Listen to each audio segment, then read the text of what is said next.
126 whole power of 129.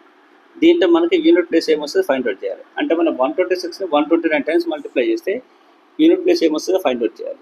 So మనం only unit digit ఏముంది find out first తీసుకుంటే చాలు మనకు. అంటే ఆపరేషన్ అనేది ఓన్లీ ఈ యూనిట్ డిజిట్ మీద మాత్రం పర్ఫామ్ చేయాలి. 6 పవర్ ఆఫ్ 129, 6 పవర్ ఆఫ్ 129 అంటే ఇక్కడ మనం 6ని ఏం చేస్తున్నాం, మనం 129 టైమ్స్ సెల్ఫ్ మల్టిప్లై చేస్తున్నాం. అంటే 6 ఇంటూ 6 ఇంటూ 6 ఇంటూ 6.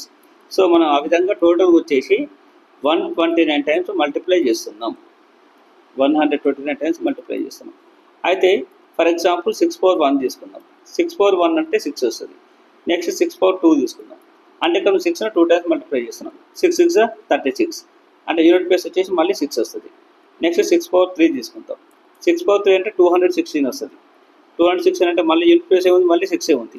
అంటే మనం 6ని ఎన్నిసార్లు మల్టిప్లై చేసినా సరే, 6ని ఎన్ని టైమ్స్ సెల్ఫ్ మల్టిప్లై చేసినా సరే అగైన్ 6 వస్తుంది.